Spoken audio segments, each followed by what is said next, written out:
Assalamualaikum warahmatullahi wabarakatuh. Puji syukur kita panjatkan kehadirat Allah Subhanahu wa Ta'ala, karena atas rahmat dan karunia-Nya kita dapat kembali melaksanakan kegiatan pembelajaran pada hari ini.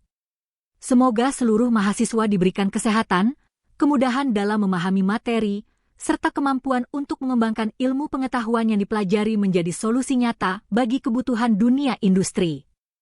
Pada pertemuan kali ini kita akan membahas salah satu metode analisis yang sangat penting dalam bidang sistem kendali, yaitu analisis respon frekuensi dan Bode plot.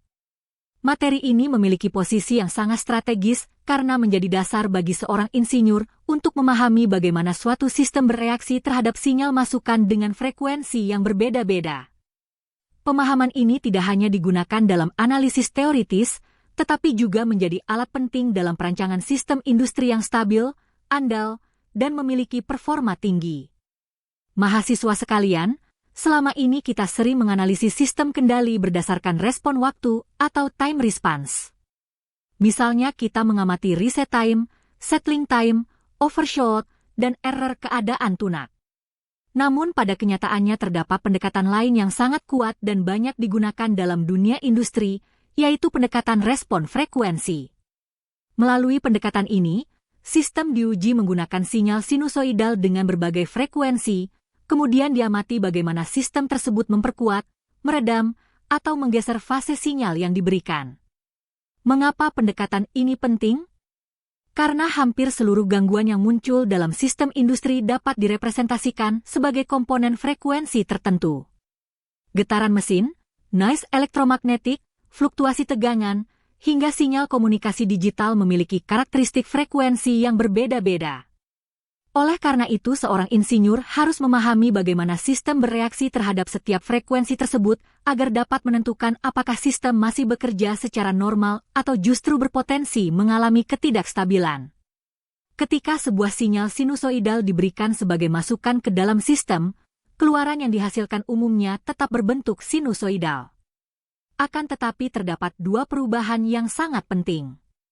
Perubahan pertama adalah perubahan amplitudo atau besar sinyal. Perubahan kedua adalah perubahan fase atau keterlambatan sinyal keluaran terhadap sinyal masukan. Dua karakteristik inilah yang menjadi inti dari analisis respon frekuensi. Perubahan amplitudo menunjukkan kemampuan sistem dalam memperkuat atau meredam sinyal.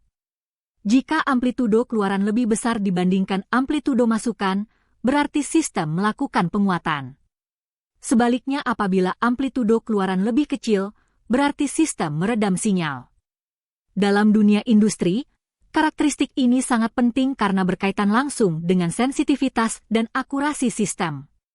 Sementara itu, perubahan fase menunjukkan adanya keterlambatan respon sistem terhadap sinyal yang diberikan. Semakin besar keterlambatan yang terjadi, semakin besar pula kemungkinan sistem mengalami penurunan performa. Pada kondisi tertentu, keterlambatan fase yang berlebihan dapat menyebabkan osilasi bahkan ketidakstabilan sistem. Untuk mempermudah analisis terhadap kedua karakteristik tersebut, digunakan suatu metode grafis yang dikenal sebagai Bode plot. Metode ini diperkenalkan oleh Hendrik Wade Bode dan hingga saat ini masih menjadi salah satu alat analisis paling penting dalam sistem kendali modern. Bode plot memungkinkan kita melihat karakteristik sistem pada rentang frekuensi yang sangat luas melalui dua grafik yang saling melengkapi. Grafik pertama menunjukkan perubahan magnitudo atau gain terhadap frekuensi. Grafik kedua menunjukkan perubahan fase terhadap frekuensi. Kedua grafik tersebut menggunakan sumbu frekuensi dalam bentuk logaritmik sehingga mampu menampilkan rentang frekuensi yang sangat besar secara efisien. Dengan melihat kedua grafik tersebut secara bersamaan, seorang insinyur dapat memahami perilaku sistem tanpa harus melakukan pengujian pada setiap frekuensi secara terpisah. Mahasiswa sekalian, pada grafik magnitudo biasanya digunakan satuan desibel atau dB. Penggunaan satuan ini memiliki banyak keuntungan karena mampu menyederhanakan perhitungan dan mempermudah interpretasi perubahan gain yang sangat besar. Nilai gain positif menunjukkan adanya penguatan sinyal, sedangkan nilai gain negatif menunjukkan adanya pelemahan sinyal. Pada sistem yang memiliki pol, magnitudo biasanya akan menurun ketika frekuensi meningkat. Setiap pol umumnya memberikan kemiringan sebesar minus 20 desibel per dekade. Karakteristik ini menjadi salah satu ciri khas yang dapat digunakan untuk mengidentifikasi struktur suatu sistem hanya dengan melihat bentuk grafiknya. Selain magnitudo, kita juga harus memperhatikan karakteristik fase. Pada frekuensi rendah, fase biasanya masih mendekati 0 derajat sehingga sinyal keluaran hampir sejalan dengan sinyal masukan. Akan tetapi ketika frekuensi meningkat, fase mulai bergeser ke arah negatif. Pergeseran fase ini menunjukkan adanya keterlambatan yang semakin besar. Dalam banyak kasus industri, keterlambatan fase yang berlebihan menjadi penyebab utama munculnya osilasi dan ketidakstabilan. Sebagai contoh sederhana, perhatikan sistem orde 1 yang memiliki fungsi Ali1/S ditambah 1. Sistem ini sering digunakan sebagai model dasar berbagai sensor industri. Ketika frekuensi masukan masih rendah, sistem mampu mengikuti perubahan sinyal dengan baik sehingga gain relatif konstan dan fase masih kecil. Akan tetapi ketika frekuensi semakin tinggi, kemampuan sistem dalam mengikuti perubahan sinyal mulai menurun. Akibatnya magnitudo mengalami penurunan dan fase bergerak semakin negatif. Pada sistem tersebut terdapat suatu titik penting yang dikenal sebagai frekuensi sudut atau corner frekuensi. Frekuensi ini menjadi batas antara daerah operasi normal dan daerah di mana efek pol mulai dominan. Pada titik tersebut magnitudo turun sekitar 3 desibel dan fase mengalami pergeseran sekitar 45 derajat. Pemahaman mengenai frekuensi sudut sangat penting karena sering digunakan sebagai dasar dalam desain filter dan sistem kendali. Dalam dunia industri, analisis respon frekuensi memiliki banyak aplikasi praktis. Salah satu yang paling sering dijumpai adalah pada sistem sensor. Sensor suhu, sensor tekanan, sensor getaran, dan sensor kecepatan memiliki karakteristik frekuensi yang berbeda-beda. Tidak semua sensor mampu merespons perubahan yang sangat cepat. Oleh karena itu perlu dilakukan analisis untuk memastikan bahwa sensor yang digunakan sesuai dengan karakteristik proses yang akan diukur. Pada sensor suhu misalnya, perubahan temperatur biasanya berlangsung relatif lambat sehingga sensor tidak perlu memiliki bandwidth yang sangat tinggi. Sebaliknya pada sensor getaran yang digunakan untuk predictive maintenance, kemampuan merespons frekuensi tinggi menjadi sangat penting karena informasi kerusakan mesin sering muncul pada rentang frekuensi tertentu. Mahasiswa sekalian, salah satu masalah utama yang sering muncul pada sistem sensor adalah noise. Noise merupakan sinyal gangguan yang tidak diinginkan dan umumnya muncul pada frekuensi tinggi. Kehadiran noise dapat menyebabkan pembacaan sensor menjadi tidak akurat sehingga sistem kendali mengambil keputusan yang salah. Masalah lain yang sering dijumpai adalah respons sensor yang terlalu lambat.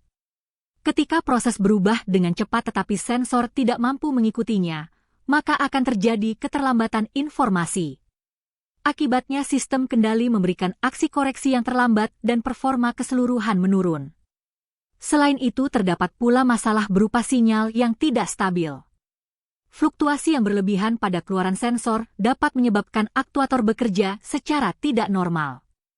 Dalam jangka panjang kondisi ini dapat mempercepat keausan peralatan dan meningkatkan risiko kerusakan sistem. Untuk mengatasi berbagai masalah tersebut, analisis respon frekuensi menjadi alat yang sangat efektif. Dengan menggunakan bode plot, kita dapat mengidentifikasi frekuensi mana yang menyebabkan gangguan, menentukan batas operasi yang aman, serta memilih strategi perbaikan yang tepat. Salah satu solusi yang paling umum digunakan adalah penerapan low-pass filter.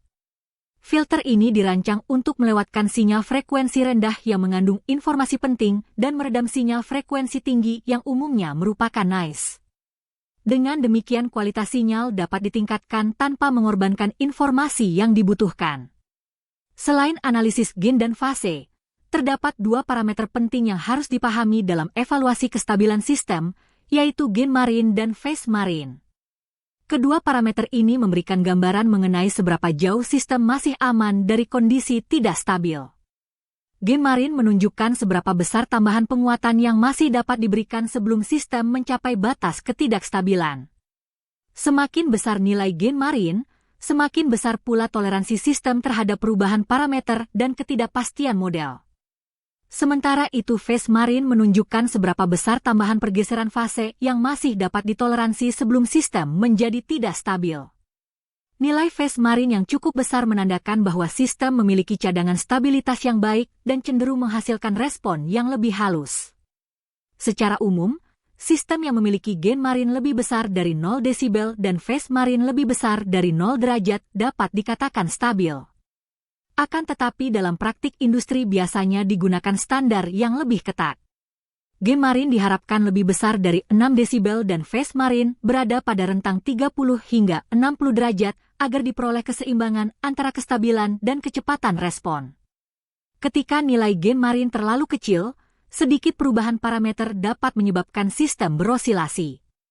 Demikian pula apabila nilai phase marine terlalu kecil, sistem cenderung menghasilkan overshoot besar dan settling time yang panjang. Oleh karena itu, kedua parameter ini menjadi indikator yang sangat penting dalam proses desain sistem kendali. Perkembangan teknologi komputasi saat ini memungkinkan analisis respon frekuensi dilakukan dengan sangat cepat menggunakan perangkat lunak. Salah satu platform yang banyak digunakan adalah Python dengan library control. Melalui beberapa baris program saja, kita dapat membangun model sistem, menghasilkan bode plot, menghitung gain marine, menghitung phase marine, serta menentukan frekuensi crossover secara otomatis. Kemampuan ini memberikan keuntungan yang sangat besar bagi seorang insinyur karena proses evaluasi yang sebelumnya memerlukan perhitungan manual yang panjang kini dapat dilakukan dalam hitungan detik. Selain meningkatkan efisiensi kerja, simulasi komputer juga memungkinkan pengujian berbagai skenario tanpa harus membangun sistem fisik terlebih dahulu. Sebagai contoh penerapan nyata, analisis terhadap sensor suhu industri menunjukkan bahwa pada frekuensi rendah sensor masih mampu memberikan pembacaan yang akurat dan stabil. Akan tetapi ketika frekuensi meningkat, pengaruh noise elektromagnetik dan interferensi lingkungan menjadi semakin dominan. Akibatnya kualitas sinyal menurun dan pembacaan tidak lagi dapat dipercaya. Melalui analisis bode plot, insinyur dapat menentukan frekuensi cutoff yang tepat untuk filter sehingga noise dapat ditekan tanpa menghilangkan informasi penting dari proses yang diukur. Pendekatan ini banyak digunakan dalam sistem otomasi modern untuk meningkatkan keandalan pengukuran dan kualitas pengendalian.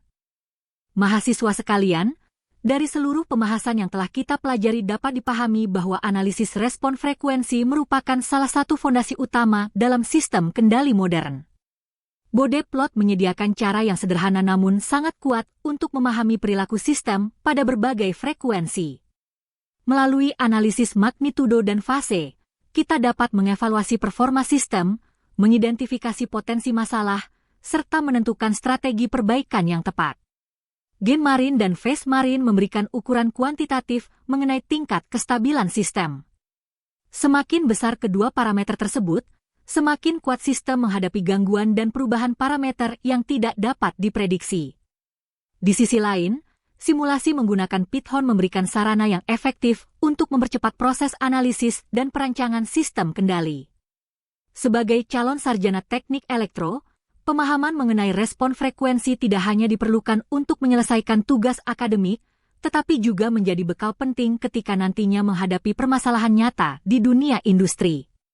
Kemampuan membaca dan menginterpretasikan bode plot akan membantu mahasiswa merancang sistem yang lebih andal, lebih aman, dan lebih efisien. Demikian materi yang dapat saya sampaikan pada pertemuan hari ini. Semoga pembahasan yang telah kita pelajari dapat menambah wawasan dan memperkuat pemahaman mahasiswa mengenai analisis respon frekuensi, bode plot, serta penerapannya dalam sistem kendali industri. Terima kasih atas perhatian mahasiswa sekalian. Wassalamualaikum warahmatullahi wabarakatuh.